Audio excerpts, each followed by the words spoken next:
All right, the Pac-12 better than expected. Well, you got my conference rankings, so you know what I think. Let's go to a better source than that. We got Yogi Roth on the line, Pac-12 Network. Yogi, how you doing today?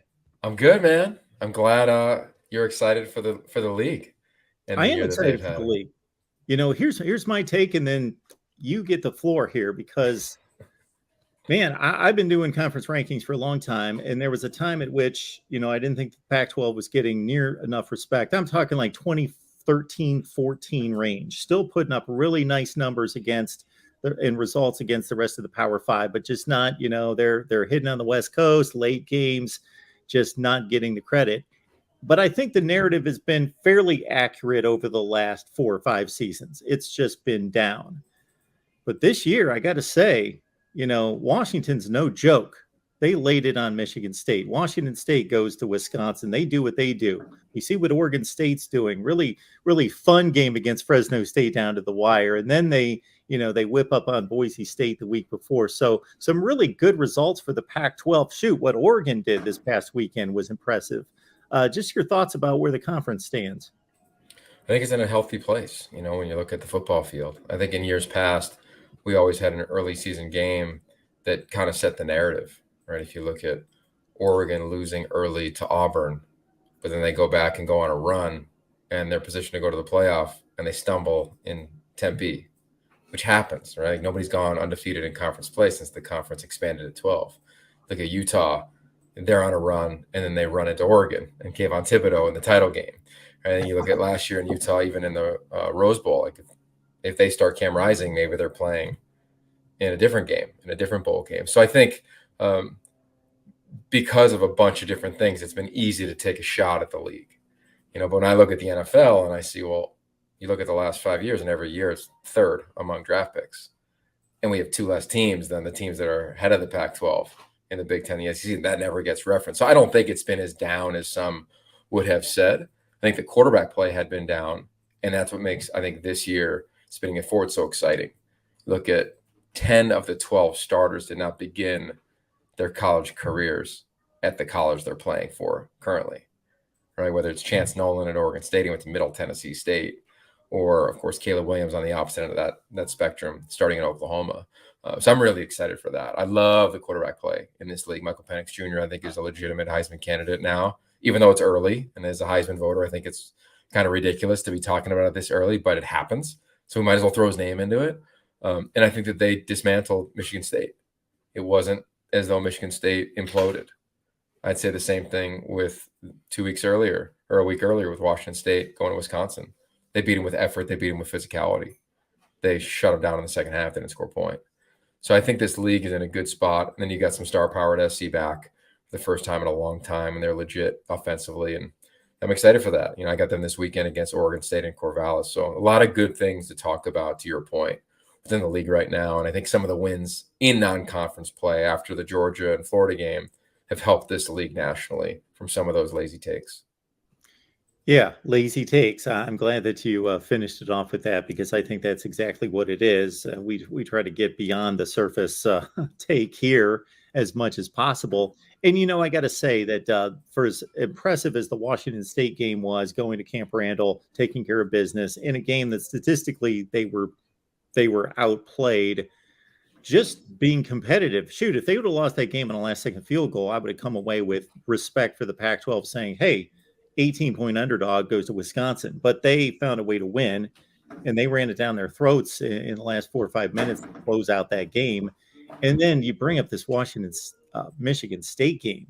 Forget the final score. Anybody that looks at the final score, that wasn't the game. I watched that game, and sure, Michael Penix was outstanding, and he's the guy that's going to get the headlines. But my goodness, Washington just whipped them on both sides of the ball in the trenches, beat up a Big Ten team in the trenches on both sides of the ball. Yeah, I think when I looked at that game coming into it, and I think this is part of the AP and what we do in our sport that we love is we love the hype of the season. But then once we get through a couple weeks, I think we have to eliminate that and say, well, what do we see? Well, for Michigan State and UW, it was hard to say, what do we see? Right? Michigan State had a nice run last year, so they're ranked 11. After doing what they should do to their first 2 opponents.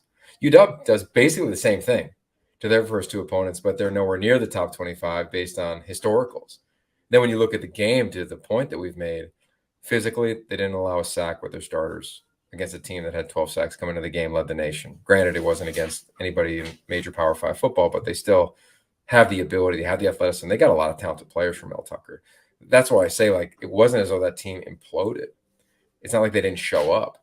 They just struggled. And I think what Washington has done this year and what made last weekend so meaningful is it was an execution thing. You know, when they had to be at their best, they were. Whether it was targeting in the run game, whether it was formationally, putting running back Wayne Talapapa split out right in an empty set, and beating them for a touchdown on the back shoulder, to the right sideline, or whether it was defensively, bringing certain pressures and different stunts, rallying to the football. Like, they did all the little things that I think if we sit here today and we're like, all right, who's going to go to Vegas? You probably say Washington. They don't play Utah or SC.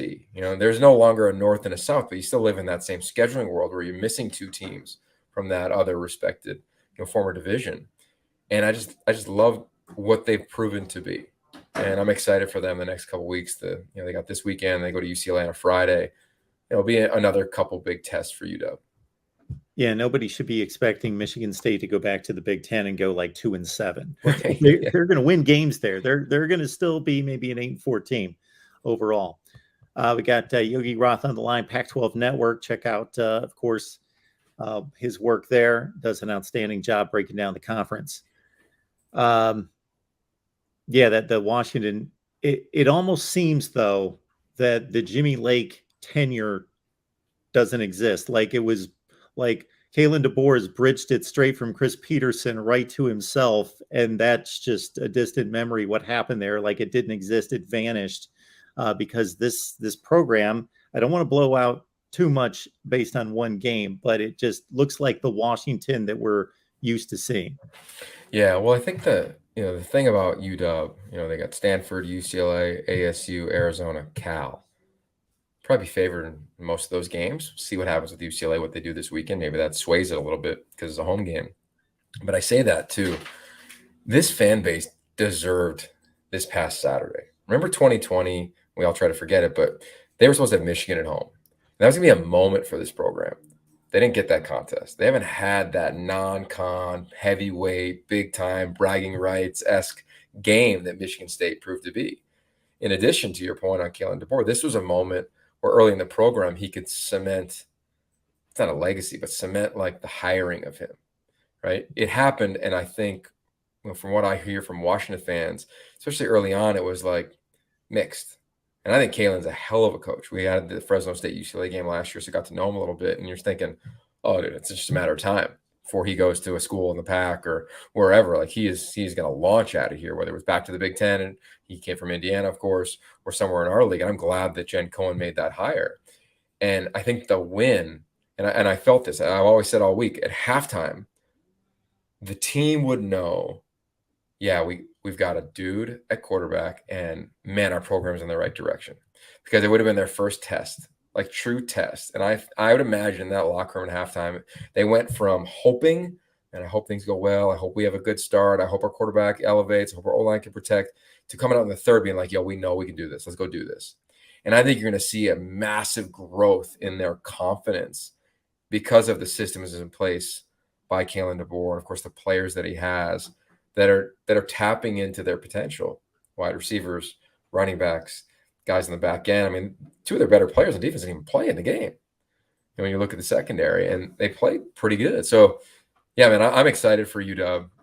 And this league is excited for UW. We need Washington to be back. You lose two teams to the Big Ten, and Washington State and Washington just beat two teams from the Big Ten. So definitely a nice feather in the non-conference cap for the Pac-12. Yeah, I guess we can keep it right there in what used to be the same division with Oregon's display against BYU. Of course, they were coming off a big win against Baylor at home.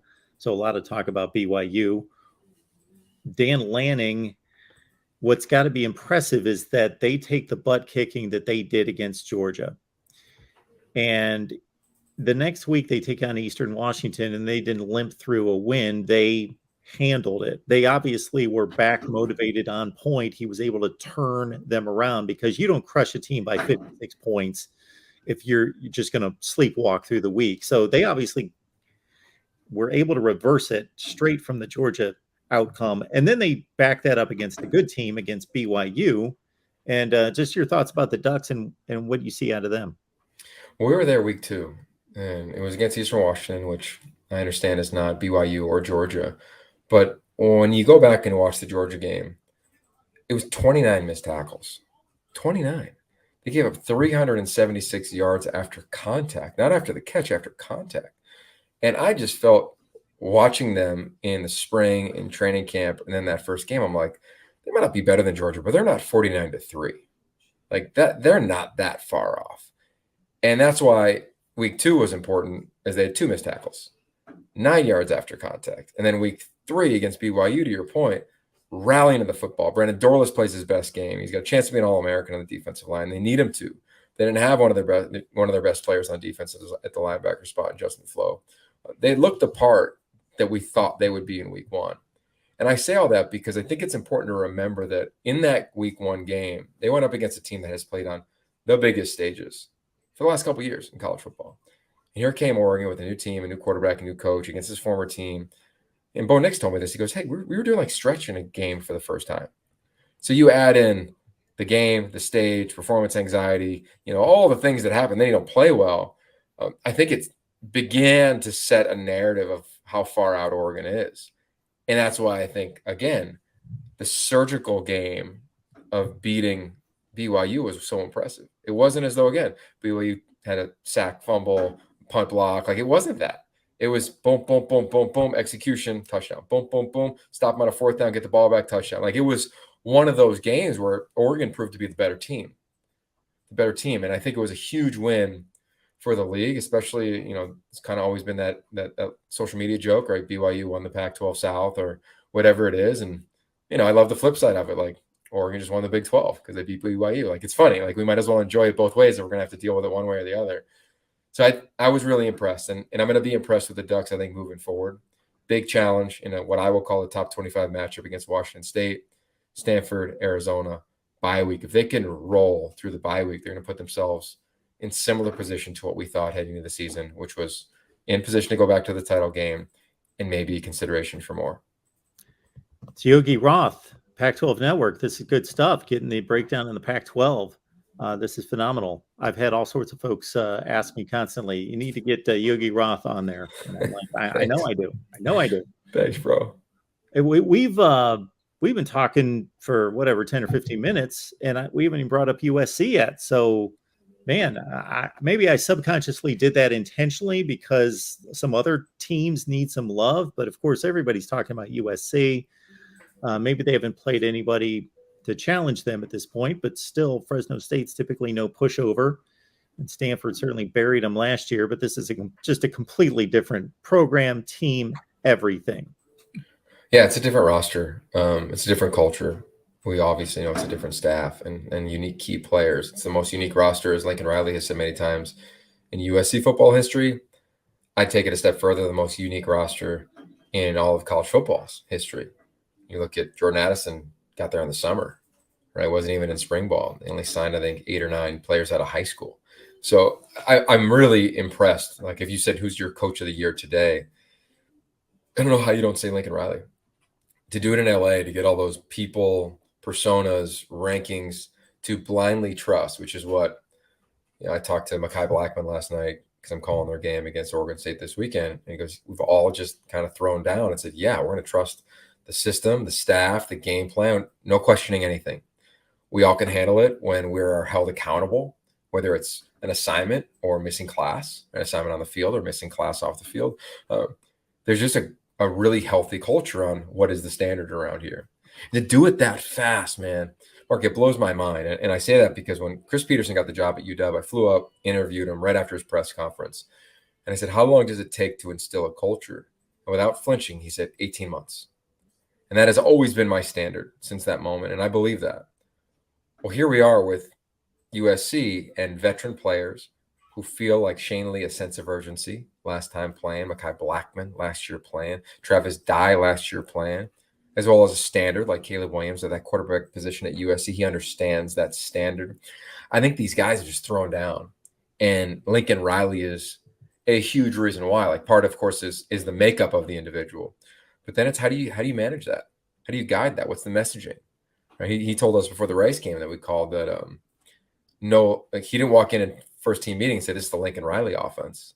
No. This is the USC 2022 offense. So there's a lot of ownership, and I just think he's been dynamic with doing that. I don't know if they'll win Saturday.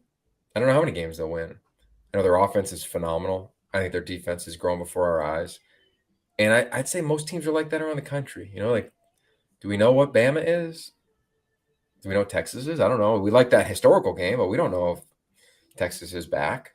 We know they're good, but we don't know enough. Do we know that Michigan is the fourth best team in America? I don't think so. Not based on the first couple tests. We'll see against Maryland, a little bit more of a challenge this weekend.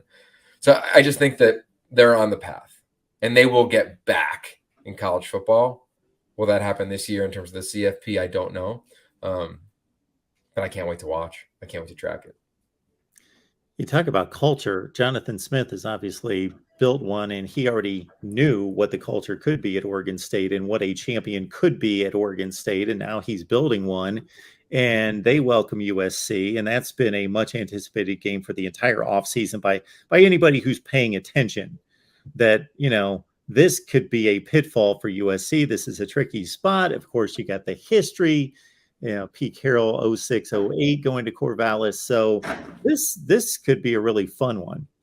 Oh, man, this is awesome. We're going to use this graphic in the game where year one for Jonathan Smith at Oregon State, his team was minus 235 points in scoring differential. So at the end of the game, what's the score? You add them all up at the year. At the end of the year, they were minus 235 just to get to even. You look at last year, they were plus 71 at the end of the season. Right now, they're plus 60.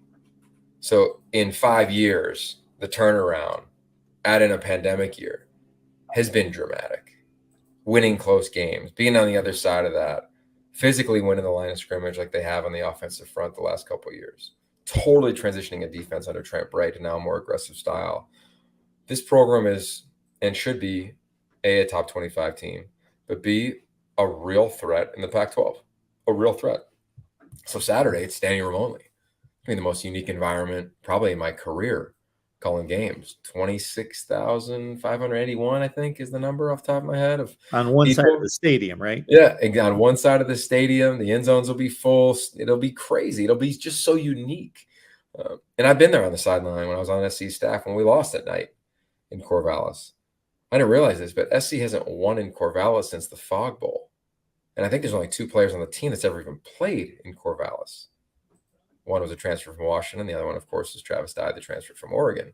So there is some uniqueness to this game. And I hope, as a broadcaster, I hope that the first quarter is net neutral. Because SC has come out the gates, bro. Like 11 of their 14 drives in the first half, they scored a touchdown on this season. That's efficiency. Absolutely. It's impressive. It's impressive, but that's Lincoln Riley, and that's the talent he's brought in. Caleb Williams running the show, and it's even more than just Jordan Addison. Brendan Rice from Colorado. Yeah, great stuff there, Mario Williams. You brought up the setting at Corvallis. What's going to be kind of interesting is that you would think that the atmosphere, in a sense, would be compromised, but at the same time, for a growing, burgeoning college football program, you would think that there's a sense of excitement being in a stadium that you're seeing, okay, we're building toward bigger things. We're upgrading the stadium. I don't know. It's just kind of we've never seen that before that I can think of, where, you know, we're still going to play football here, but we're tearing it up and we're building it up at the same time, but we're going to stay right here and play football.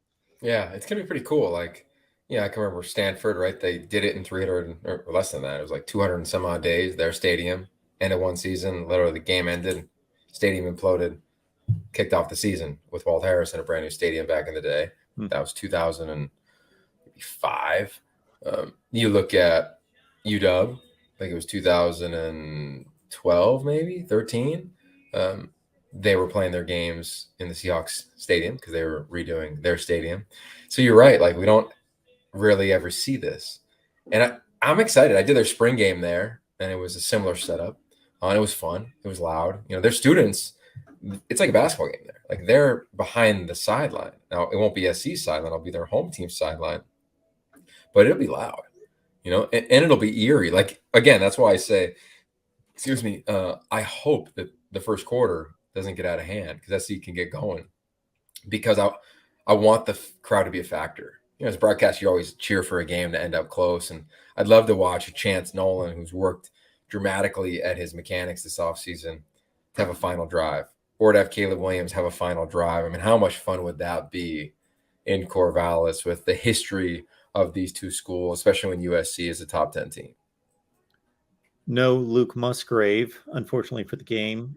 He's one of the better tight ends in the Pac-12, and their third down back, Lowe, he's going to miss the game as well. Kind of compromises the offense to a certain extent. What do you think Oregon State needs to do to pull off somewhat of an upset? Yeah, I think they got to just play their game. I don't think this is a game where you need somebody to go off and Deshaun Fenwick needs to rush for 235. We've seen that before, right? Where there was one of the Rogers brothers. You go back in history in this game, there's been huge individual performances. If I was Jonathan Smith, and I'd imagine he'll say this to this team, he'll say, nobody has to be a hero tomorrow, in his Friday night speech. Just go be you. They're good enough to go win the game. Now, they can't have drops. They've had them in their first 3 games. Deep ball drops, explosive play opportunities. They can't do that. They can convert on those things. Defensively, I look forward to seeing how physical the officials allow this game to be played on the outside. They got 2 NFL corners in Alex Austin and Rajon Wright. They allow them to be really physical down the field. We'll see. So I'm excited for that element, but I don't think the Beavs need to do something crazy. I think they need to eliminate explosives, obviously, and I think early on run the ball to try to eliminate an early possession for SC. If they could put together a 7-8 play drive twice in the first quarter, then SC maybe only touches the ball once. I think if you do that, you're putting yourself on the right path towards a possible upset. Yogi Roth, Pac-12 Network. Last stop here, Yogi. I got one other thing for you, more so off the field. Herm Edwards obviously dismissed this past weekend after the loss to Eastern Michigan. 20-point favorite. They lose. They fall to 1-2. He's out the door. Okay. Question number one is, I was a bit surprised, I got to say. We had Michelle Gardner on from the Arizona Republic, because my thought was this was similar to, let's say, a Rich Rod situation at Arizona, where it wasn't just they started to lose, and it wasn't just off-field conduct wasn't the best. It was kind of like, hey, if you were still winning, we could look past some of the off-field conduct for maybe a period of time. Or if, your record and you started slipping there, but you were running a super clean program, well, we could, it was kind of a combination of both. And I was thinking that was the issue with Herm Edwards, where, okay, you're starting to slip in the win-loss column, and you've got this NCAA investigation looming. And according to Michelle, it was just simply a football decision. This program's not good enough. They're losing. Recruiting's not good. It's just not going in the right direction, just strictly from a football standpoint. So my first question there is, how do you assess Arizona State's decision there? I'm never a fan of coaches being let go early in the season. I think everybody in our sport would co-sign on that. I'm sure Ray Anderson would say that too. But it's part of it. It's part of the reality. Whether you look at Scott Frost, Clay Helton, we've seen guys get let go early in the season. What was unique about this one, when you listen to the press conference from Ray Anderson, was that it was a mutual decision. And he was pretty adamant about that. And I believe that. I'd imagine they sat up after the game or the next morning and said, you know what, we're not getting it done. Maybe it is time for a change. And they went with it. What I hope happens, and what I've trying to urge the players to do, is that it's, as a former player, I've been in the situation where things go bad, things go hectic, and you're like, man, will the season just end? Will just get it over with, give me the next one? And I'd urge all the players to not do that. You only got 9 left. The sport only allows 12 guaranteed. You put in so much time, it's a dramatic disproportion when you look at time in, games played. So here they are in the next 3 weeks, which is a pretty critical stretch of challenging opponents. Can you compete to stay connected? And that's what I'd urge them to do. Sean Aguano will be great, I think, in this role. I think every player on that roster respects him and enjoys him. they got over 50 players that are new to that program. Like, you can't all of a sudden be all about, oh, I got to get mine, or hey, I'm going to only play 4 games this year because I want a red shirt, or hey, I got to take care of my body for the NFL. Like, they have to come together, and if they do, it'll be the greatest memory that this roster's ever had. And it's hard. We saw it at SC. It did not happen last year. It is a challenge. So that's why I say, like, I'd urge them to compete to do it. Now, regarding the job, Arizona State's been a sleeping giant seemingly forever, right? It's had, moments of being a giant, but not nearly as consistent as I think alumni hope, and internally they hope. I think now is actually one of the most dynamic opportunities for Arizona State in this job, because if you want to live on the West Coast and you want warm weather environment and you want to play in the PAC and have your family come see you play, you're not going to SC or UCLA, seemingly, unless things change with UCLA over the next, however many months. I think Arizona State's got a prime opportunity here in recruiting to get the right guy. And from everything that Ray said, they want somebody who's very apt at the landscape, which is today in college football. So I'm excited. I've heard from a bunch of guys that would love that job and will try to get in position for that job. And I've seen every list like you have. I always think it's premature to go there because it's just positioning for clients by representatives or just speculation. And we all know the same short list for pretty much every job that's going to open up. But I do think it's a great opportunity, especially when you basically look at the CFP expanding, and it's an AQ. Like, I know they don't use that language, but the Pac-12 champ's going to get in. And I think you got a great chance at Arizona State to get players into school. You got a really impressive education. You got a great time on a college campus. You sent 11 or 12 guys in the NFL last year. Like, it's not like guys aren't kicking off to the league. So I think there's a lot to sell there for whoever is the next head coach. Great stuff from Yogi Roth. Going to be calling the game. Pac-12 Network, Oregon State hosting USC coming up on Saturday. Should be a phenomenal setting and game there. Yogi, we appreciate you stopping by. This has been great getting your take on the Pac-12. Yeah, anytime, man. Thanks for the conversation.